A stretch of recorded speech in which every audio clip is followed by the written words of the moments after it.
So your platform restricts speech. Our platform promotes speech unless people violate our rules. And in a specific direction. But I don't look at the political spectrum of people when I'm looking at their tweets. Right, you have a bias. I don't know who they are. You're biased and you're targeting specific individuals because your rules support this perspective. You own all of Twitter or Facebook or what have you. You don't have to explain yourself. You don't even have to be transparent. You could secretly ban one party's candidate or all of its candidates. After the ban, the president tried to tweet from other campaign and staff accounts, triggering a game of whack-a-mole, with Twitter quickly taking down his posts. Or you could just secretly turn down the reach of their stuff. Shortly afterwards, Twitter announced that in accordance with its, quote, hacked materials policy, it would be straight up censoring the link. Then turn up the reach of something else.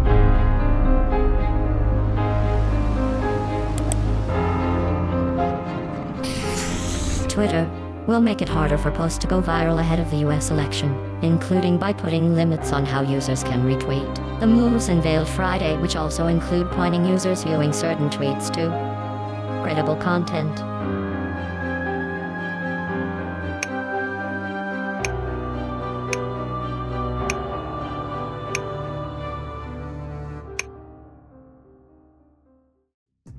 Well. The script really flipped on this one, and way quicker than I would have expected. Seemingly overnight, the media and the majority of the left seem to have flipped from Twitter in no way has any sort of bias against conservatives to, oh my god, Twitter is going to have a bias for conservatives. And why do you ask? Because Elon Musk bought out the company and started talking about freedom of speech? It is not enough for the richest man in the world to try to replace agencies like NASA and send people to near space. He also wants to control what he calls the town square. Twitter has become kind of the de facto town square. It's just really important that people have both the reality and the perception that they are able to speak freely within the bounds of the law.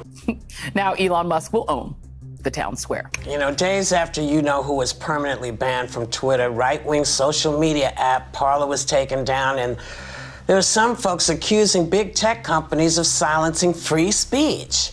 Now, come on. These companies are privately owned. They have things that they will allow and things they will not allow. I think Twitter can be a really horrible place. And I think people are excited because he is sort of going to unleash the trolls, right? I think he is saying, you get to say whatever you want. I'm going to take away the guardrails. And for me, that is something that is a bit scary.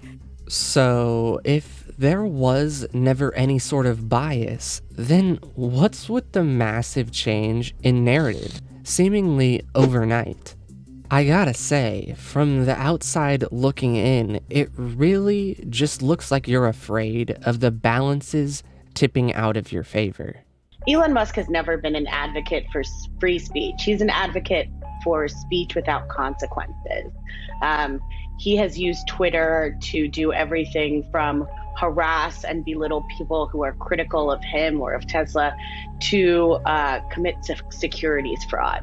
And what he wants is for the platform to be more hospitable to him and to people like him who think that, well, he's called Twitter a, quote, war zone. What's there really to be afraid of anyway? Has Elon Musk shown any sort of right-wing behavior? Assuming that's a bad thing.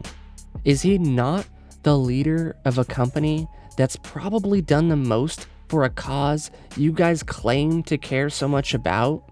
I keep seeing people from the media and a lot of left-wing individuals painting Elon Musk as some far-right figure.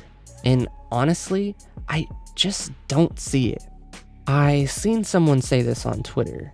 Elon Musk didn't just buy the company, he bought the evidence too. Be there any sort of actual bias against anyone, it should be blatantly obvious for him to see once he takes ownership. That is, of course, if they don't try to cover up their tracks before he takes hold. And a lot of conservatives seem to be apparently seeing massive upticks in followers and interactions already. Is this some sort of coincidence, or perhaps confirmation bias? Impossible to really say for sure, but it's at least an interesting observation.